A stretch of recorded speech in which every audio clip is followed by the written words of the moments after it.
Bonjour à toutes et à tous. Alors aujourd'hui, nous allons voir l'anatomie du pied, d'un point de vue strictement arthrologique. Donc le pied, beaucoup de choses à dire. On commence évidemment par un schéma de présentation comme d'habitude. Une vue latérale pour montrer la situation globale du pied, qui est évidemment sur la partie distale du membre inférieur. On repose dessus toute la journée. C'est le point de contact principal avec le sol. Donc cela nécessite une grande capacité d'adaptation. Ici, colonne vertébrale. L'os iliaque qui est la partie proximale du membre inférieur. Le fémur, pas comme ça. Voilà. Le fémur est convexe vers l'arrière. Tibia, fibula. Et voici le pied, qui fait donc suite à la cheville vers l'avant, qui va être composé de 26 os articulés entre eux. Qui dit beaucoup d'os, dit beaucoup d'articulation, dit grande capacité d'adaptation. Le pied nécessite une grande capacité d'adaptation, car si on est sur l'herbe, sur un caillou, sur de la moquette, ce n'est pas la même chose pour le pied. Le pied assure la stabilité globale du corps dans l'espace. C'est la raison pour laquelle il a beaucoup d'articulations et est composé de beaucoup d'éléments osseux, ligamentaires, musculaires, etc., etc. Ce dont il faut parler, donc, ça va être cette zone-là majoritairement. On ne parlera pas beaucoup de la cheville. Il faut savoir que contrairement à la main, vous n'avez pas d'opposition. Au niveau de la main, vous avez le pouce qui est opposé aux 4 doigts afin de faciliter la fonction de préhension. Cette fonction-là, elle est absente au niveau du pied. En effet, le parallélisme de l'hallux le montre bien. Vous avez les 5 rayons qui sont parallèles. L'idée, ça va être de répartir le poids du corps sur le premier et le 5e rayon, ainsi que sur la cheville. Donc il a cette fonction de plasticité, d'adaptation, et la fonction dynamique. Il va amortir le poids du corps, s'appuyer dessus, et ensuite propulser, qui correspondent aux 3 phases de la marche. Nous allons ensuite décrire les différentes articulations du pied. On va commencer par le ligament talocalcanéen interosseux, qui joue le rôle de pivot central. Donc ici, on va faire une vue inférieure du talus, ici une vue supérieure du calcaneus. L'idée, ça va être de montrer les 2 surfaces articulaires de l'articulation sous-talienne. Donc ici, c'est le calcaneus en vue supérieure. Vous allez avoir une surface articulaire dite en semelle en raison de sa forme. Une autre surface articulaire ici, que l'on va appeler le thalamus. Thalamus en grec, ça veut dire lit. Le talus va reposer sur le thalamus calcanéen. Ici, le reste du corps du calcaneus avec ce qu'on appelle le rostre, la partie antérolatérale. Et cela termine par la grosse tubérosité du calca. Les 2 surfaces articulaires vont être retrouvées sur la face inférieure du talus. Attention, l'orientation change. C'est la raison pour laquelle, sur la vue inférieure, la surface articulaire talienne ne regarde pas dans la même direction. Autrement, si on emboîte les 2 os, elles regardent bien et bien dans la même direction. Elles s'emboîtent réciproquement. C'est une articulation assez stable. Alors, ensuite le noir. Donc le talus, ensuite on peut éventuellement schématiser la tête talienne qui sera comme ceci. Donc la surface, elle se prolonge légèrement comme ça. Ensuite, on dessine le reste de l'os talien,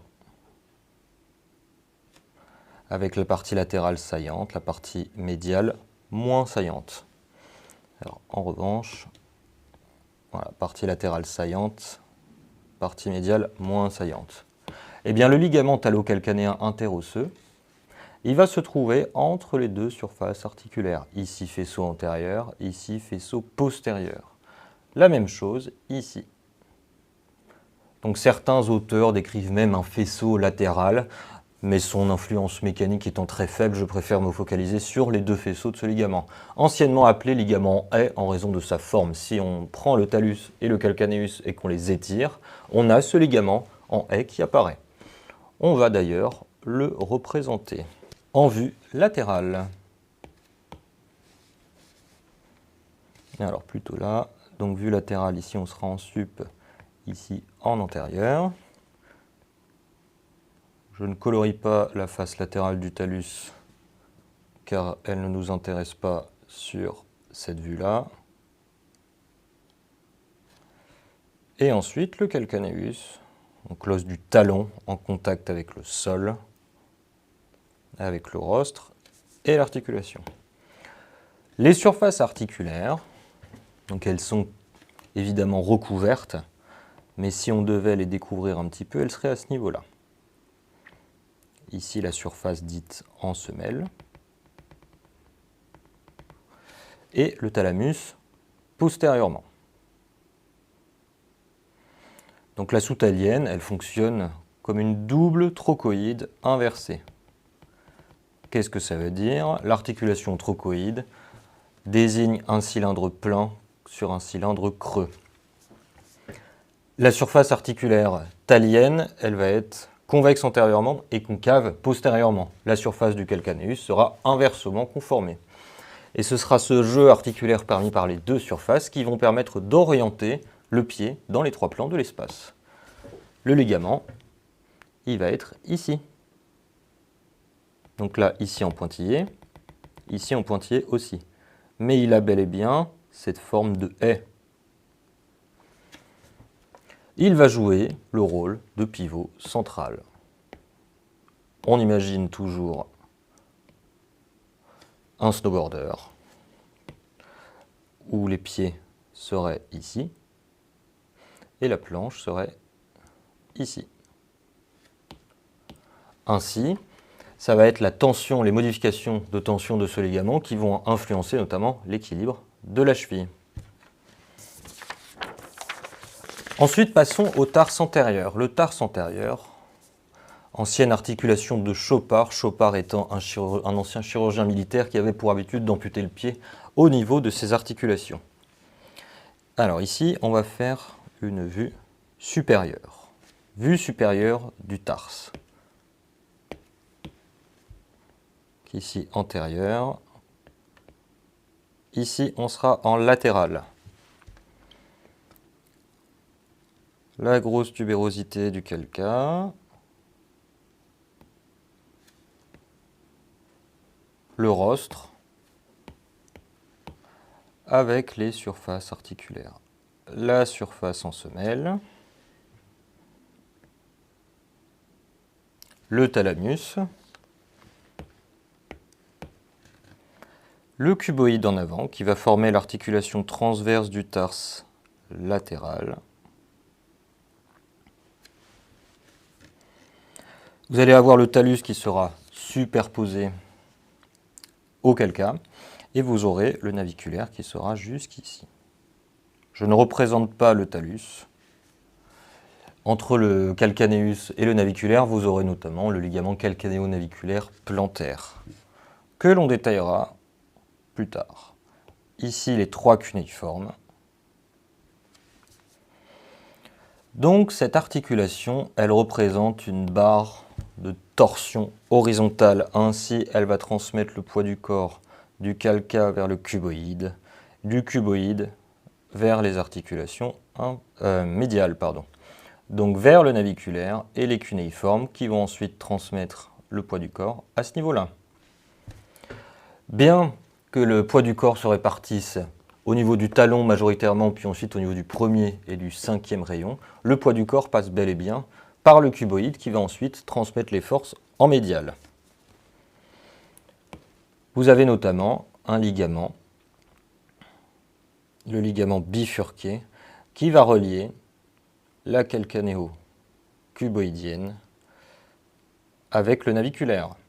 Ce ligament va donc servir de lien entre les deux articulations transverses du tarse, calcanéo-naviculaire en dehors, calcanéo-cuboïdienne en dehors, et talonaviculaire en dedans. Donc le but, on l'a compris, ce sera surtout de transmettre le poids du corps vers le premier rayon. Ensuite, au niveau de l'avant-pied, pourquoi le poids du corps se transmet juste au niveau du premier rayon et du 5e rayon? Eh bien, nous allons regarder le pied en vue antérieure, l'avant-pied.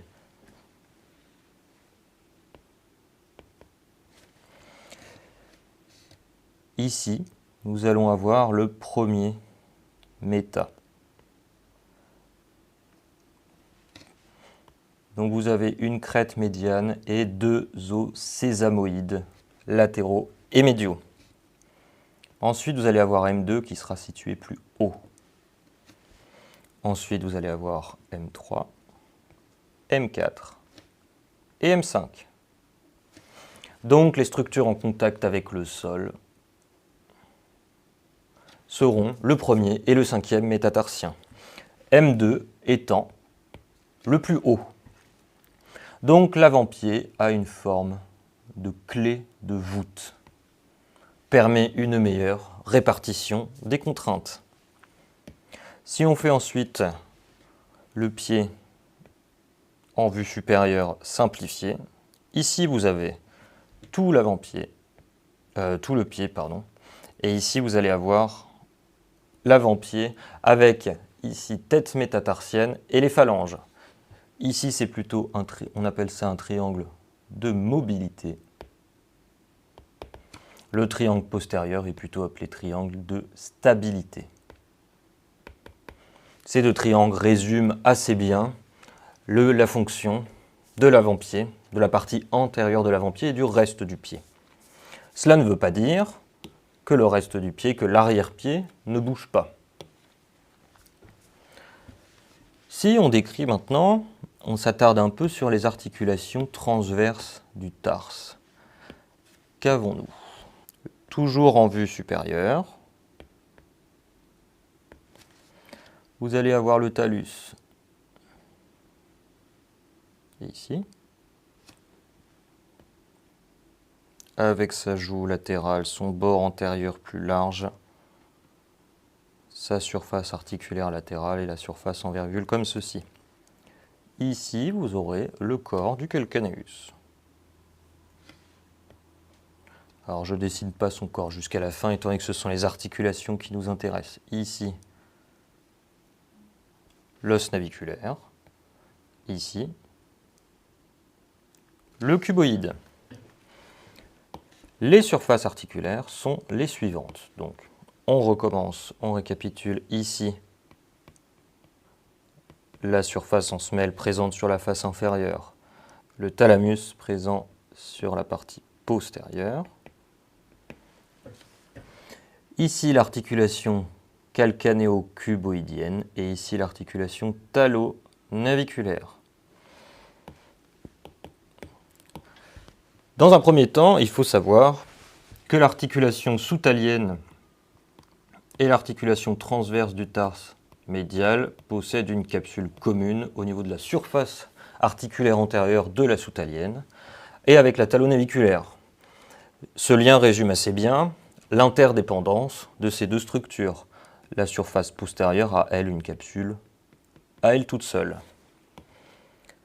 Ce qu'il faut savoir, l'articulation calcanéo-cuboïdienne possède 2 degrés de liberté. On dit qu'elle est en selle. Je rappelle, en selle. Donc ici, je fais simplement une petite vue latérale et je décris les surfaces articulaires rapidement. La surface calcanéenne, elle va être convexe dans sa partie inférieure et concave dans sa partie supérieure. Le cuboïde, lui, ça va être l'inverse. Il va être convexe dans sa partie supérieure et concave dans sa partie inférieure. Donc l'articulation, elle va bouger comme toute articulation en selle, selon son grand axe et selon son petit axe. Cette articulation est plutôt tributaire de la stabilité, contrairement à l'articulation talo naviculaire qui est de type sphéroïde, 3 degrés de liberté. Étant donné que le poids du corps se transmet par l'intermédiaire de la calcanéo-cuboïdienne, l'articulation talo-naviculaire, elle sera plutôt tributaire de la mobilité. Ainsi, un dysfonctionnement de la talo-naviculaire aura un impact sur l'articulation sous-talienne, sur l'articulation talochorale et les articulations antérieures. Les mouvements d'inversion et d'éversion sont des mouvements combinés de toutes ces articulations. Toutes ces articulations-là vont être impliquées dans les mouvements d'inversion et d'éversion. Et vous allez avoir des ouvertures de compartiments et de fermetures en latéral et en médial. On les détaille tout de suite. Ici, une vue médiale. Nous allons notamment parler du spring ligament, communément appelé ligament calcanéo-naviculaire plantaire. Ensuite, le talus avec son col et sa tête.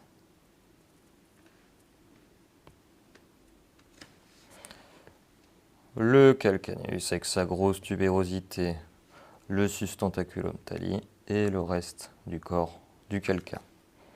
Le naviculaire, ici. Le spring ligament, il va être présent à ce niveau-là. Le but, ça va être de soutenir la tête du talus. Et lors de la marche, il va avoir un effet ressort. La tête va rebondir sur lui. Lors des mouvements notamment d'éversion, cet espace talo-naviculaire va s'ouvrir. Lors des mouvements d'inversion, il va plutôt se fermer sur lui-même. Toujours avec cet effet ressort du ligament calcanéo-naviculaire plantaire qui permet, de par sa déformabilité, une mobilité plus importante. Abordons ensuite la tarso-métatarsienne, anciennement articulation de l'isfran. Donc Chopard y coupait la transverse du tarse pour amputer les pieds des militaires.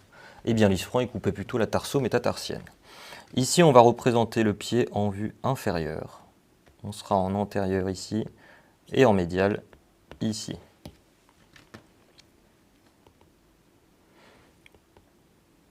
Donc pour dessiner un pied en vue inférieure, le mieux c'est de faire un trapèze avec notamment le tiers postérieur, c'est l'arrière-pied. L'arrière-pied comprend le calcaneus, si on déborde un petit peu, il n'y a rien de très grave, c'est pour avoir une meilleure idée des proportions à respecter. Ici, on va même l'allonger un petit peu. Le calcaneus, il mérite un petit peu mieux.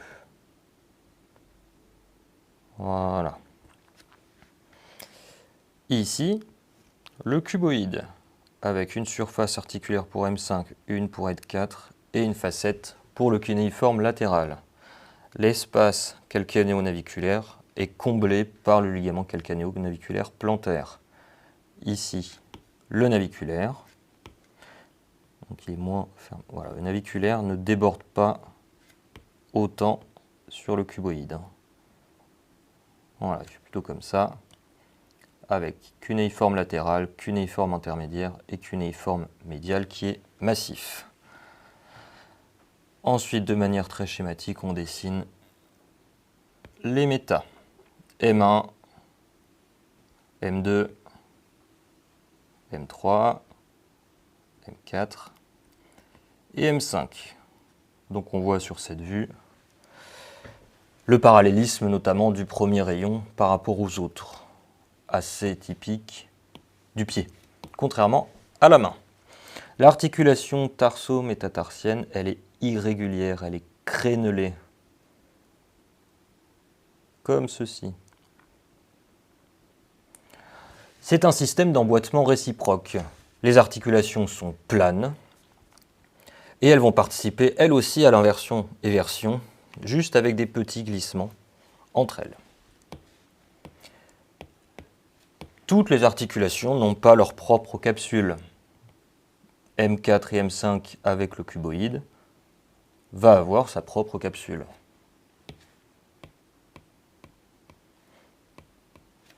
Là je fais, voilà, ne pas squeezer l'articulation. Ici, vous allez avoir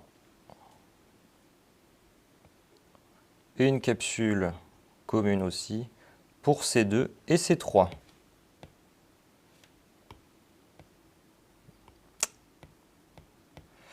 Et enfin, le premier rayon qui va avoir sa propre capsule. Qu'est-ce que ça implique, ça? Ça veut dire que les articulations sont situées dans le même compartiment articulaire. Si vous avez une fracture intra-articulaire, par exemple de M4, eh bien l'hématome sera diffusé sur toute la capsule. Vous aurez donc un hématome massif. Même cas de figure pour M2, M3 avec C2, C3. Les cunéiformes, également, les articulations intercunéennes et naviculaires ont une capsule commune.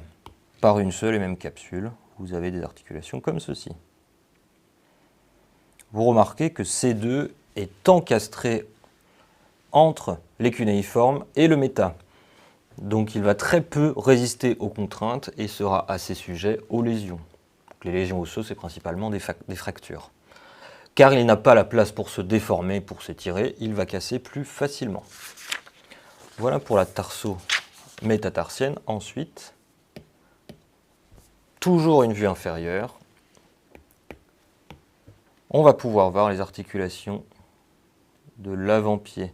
L'avant-pied commence au niveau des bases métatarsiennes. Donc on dessine un trapèze, à peu près ici, la grosse tubérosité du calca avec son tubercule postéro-médial, postéro-latéral, postéro-médial plus développé.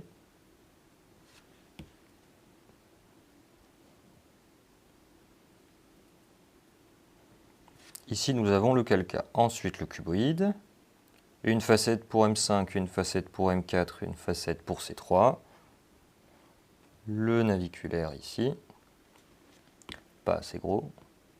Voilà. Avec C3, C2 et C1. Ensuite, les métas. Avec 2 phalanges pour la luxe et 3 pour les autres. Ici le deuxième rayon avec les phalanges proximales, intermédiaires, distales.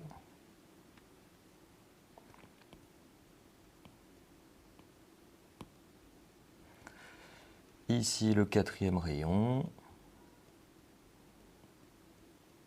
Toujours 3 phalanges. Et enfin, le cinquième rayon. Alors, plutôt comme ça, les métas s'articulent entre eux. Il n'y a pas d'espace entre les métatarsiens. Et enfin, les 3 phalanges. Alors, qu'est-ce qu'il y a au niveau de l'avant-pied? Vous allez avoir notamment plusieurs types articulaires. Au niveau des métatarso-phalangiennes, celle du premier notamment possède une particularité, c'est qu'elle contient 2 os sésamoïdes qui vont offrir des points d'attache musculaires supplémentaires pour les muscles de la luxe dont le contingent musculaire est plus important. Vous allez avoir du coup pour toutes les métatarso-phalangiennes une tête métatarsienne convexe en forme de grain de maïs et les bases phalangiennes concaves, donc creuses.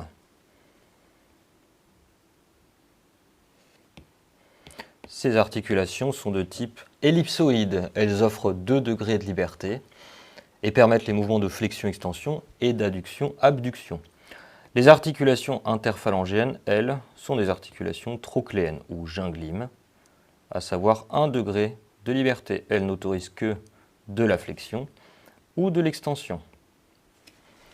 Les articulations métatarso-phalangiennes, pour transmettre le poids du corps et pour le propulser, ont besoin des mouvements d'adduction-adduction pour pouvoir ajuster le mouvement ajuster leur position et transmettre le poids du corps aux phalanges qui vont ensuite propulser le poids du corps, qui vont restituer l'énergie rendue. En vert, j'ai dessiné le ligament calcanéo-naviculaire plantaire. Si nous continuons, on peut voir notamment, en vue latérale, un contingent ligamentaire pour les métatarso-phalangiennes. Ce cas de figure sera d'ailleurs similaire pour les articulations interphalangiennes, qui sont très similaires aux métatarso-phalangiennes, si ce n'est qu'elles ne permettent pas de l'abduction-adduction. Donc ici, soit la tête métatarsienne, soit la tête d'une phalange. En avant, vous allez avoir la base phalangienne concave qui va répondre à la tête phalangienne. La tête métatarsienne étant orientée vers le bas, l'organisme a placé un petit fibrocartilage, dit fibrocartilage glénoïdien, afin de soutenir la tête métatarsienne, comme le fait le ligament calcanéo-naviculaire pour la tête du talus, au niveau du tarse postérieur. Ici, on peut finir de dessiner le corps de la phalange. Au niveau des têtes phalangiennes ou des têtes métatarsiennes d'ailleurs, vous allez avoir des petits ligaments que l'on appelle ligaments collatéraux. Un faisceau supérieur qui fait directement tête métatarsienne, base phalangienne, et un faisceau inférieur qui part de la tête métatarsienne au fibrocartilage glénoïdien. Le but étant de solidariser les pièces osseuses et ligamentaires qui composent les articulations les unes avec les autres. Ces ligaments sont notamment lésés si vous shootez un peu fort dans votre tête de lit, par exemple. Deux cas de figure, soit c'est le ligament qui casse et vous avez une entorse, soit vous avez carrément une petite fracture de la phalange. Dans tous les cas, vous aurez un petit orteil qui sera bleu. Alors après avoir décrit les surfaces articulaires de l'avant-pied, il faut décrire maintenant ses moyens d'union. Les moyens d'union reposent en quelques ligaments principaux. On refait une vue inférieure du pied. Donc la vue inférieure du pied, elle est un petit peu longue à faire, mais une fois qu'on a la méthode, ça va assez vite. Il faut en faire et en refaire. Ici, le calca, processus postéromédial, postérolatéral.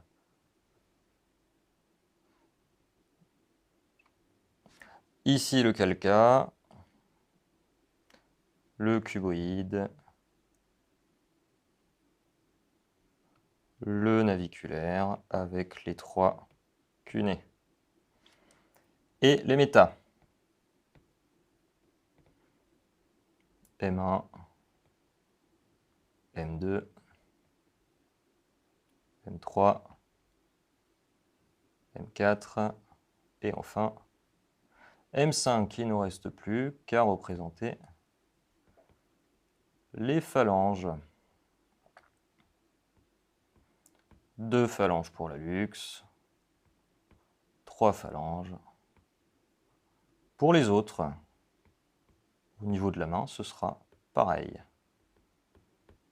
Ne pas oublier les sésamoïdes sur l'articulation métatarso-phalangienne de la luxe. Au niveau ligamentaire, donc, on a beaucoup parlé du ligament calcanéo-naviculaire plantaire qui est très important mécaniquement pour le tarse postérieur. Vous allez avoir d'autres ligaments notamment situés sur la partie latérale. Donc sur la partie antérieure du calca, vous allez avoir une insertion ligamentaire qui va aller du calcaneus au cuboïde. Le ligament calcanéo-naviculaire plantaire. Ensuite, en arrière de ce dernier, vous allez avoir une insertion ici. Le ligament plantaire long. Et le ligament plantaire long, il va donner des expansions ici jusqu'aux bases métatarsiennes. Alors je ne le recouvre pas, sinon on ne voit plus l'autre ligament.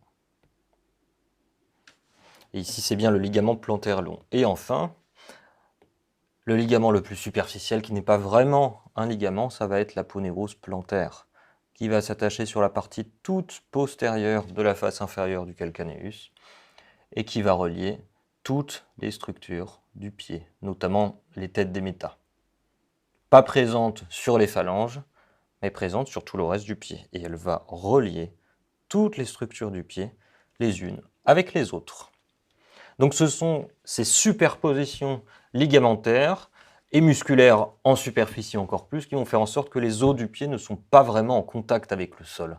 Il y a surtout le calca, les têtes métatarsiennes, surtout la première et la cinquième. On va tout de même insister sur une des articulations qui est une des plus importantes, la métatarsophalangienne de l'hallux, la métatarsophalangienne du premier rayon, qui, je le rappelle, soutient 30% du poids du corps. Alors, un schéma orienté, ça ne veut rien dire. Ici, c'est une vue antérieure. Ici, la tête de M1,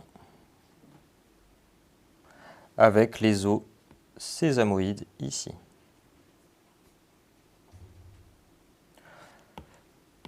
Les zones recouvertes de cartilage hyalin sont là. Alors, il y aurait aussi la partie antérieure de M1, sauf qu'ici, on est plutôt sur une coupe. Donc ici, c'est de l'os. On a coupé M1, car ce qu'on veut visualiser, ce n'est pas les surfaces articulaires, c'est plutôt les muscles qui l'entourent. Vous allez avoir un vrai anneau tendino-musculaire qui va stabiliser le premier rayon. Ici, long extenseur de l'hallux en haut, long fléchisseur de l'hallux en bas,